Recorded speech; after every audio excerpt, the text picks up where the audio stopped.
morning, family. So I have the honor of kicking off the teaching segment in place of contribution. Yeah. So I've been asked to teach on fathering since I am a father. Yeah.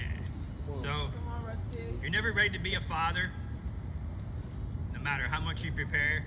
Nobody gives you a playbook to memorize and say these are all the possible scenarios. It's basically trial by fire. You see what happens, you adapt and overcome. But there's one true guide, and that is the Bible. It has everything laid out for you. So the title is The Father's Call, Leading with Love. Come on. So, Ephesians 6, verse 4 reads, Fathers, do not provoke your children to anger, but bring them up in the discipline and instruction of the Lord. So whether you're a father, a spiritual father, a grandfather, a stepfather, or, a dad to be, then this lesson's for you.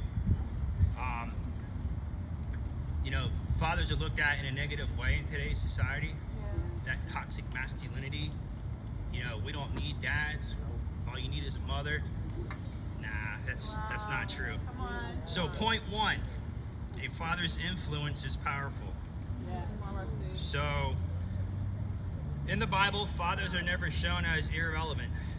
Just think of Abraham. He was called to lead not just his family, but generations, and that's in Genesis 18, verse 19. You got David. He had his flaws, but he shaped Solomon by his legacy in words. That's in 1 Kings 2, verses 1 through 4. And God himself reveals his identity most intimately as Father. He's our Heavenly Father. So, fathers set the tone in the home. So, they're looking at you whether you're paying attention or not. So, they're going to base their actions off of what they see you do. Sometimes it's good, sometimes it's bad. You have to step in and correct.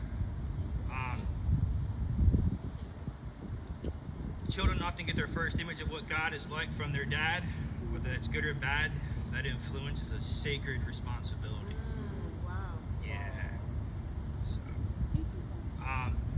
in today's society, we've got children growing up in homes with same-sex parents, and that's not cool. You may have two moms, and it's like, well, where's the father figure to help guide?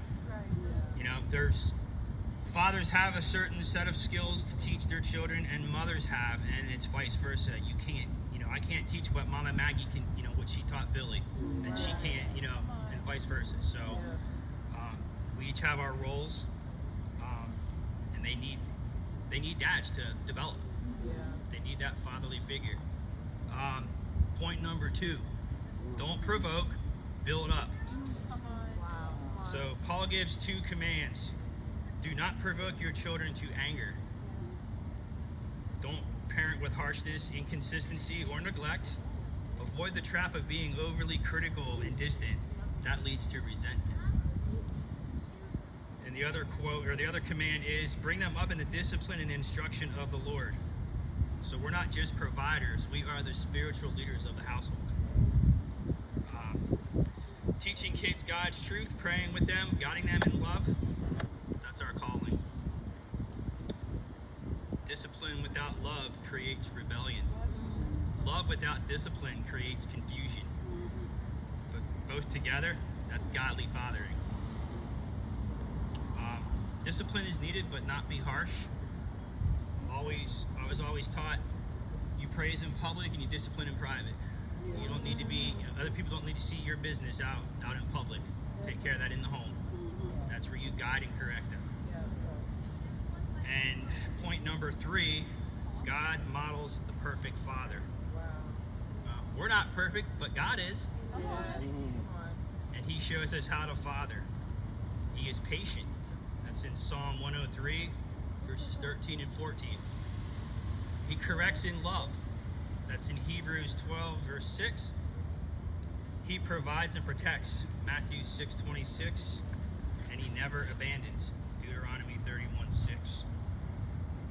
So the more we become like our Heavenly Father, the better we reflect his heart to our children.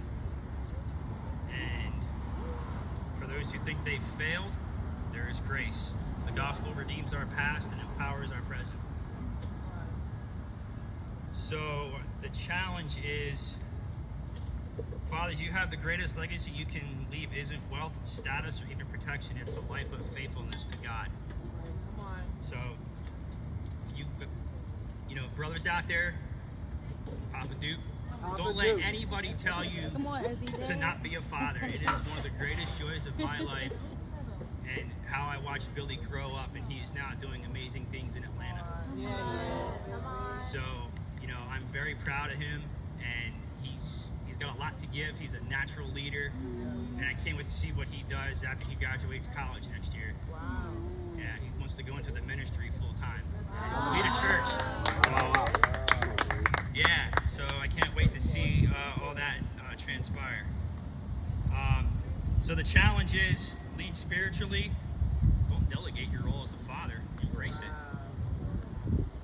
You are the spiritual head of your home. Be the first to pray, to worship, to open the word.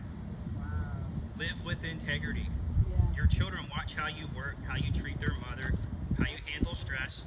Make sure your private life matches your public one. Love sacrificially. Your strength as a father is best shown not by control, but by Christ-like love. Serving your family as Christ served the church. So your kids may or may not remember your job title or what you did, but they will remember your character. And the final thought I leave you with: every father leaves footprints. Make sure yours lead to Jesus. Thank you all.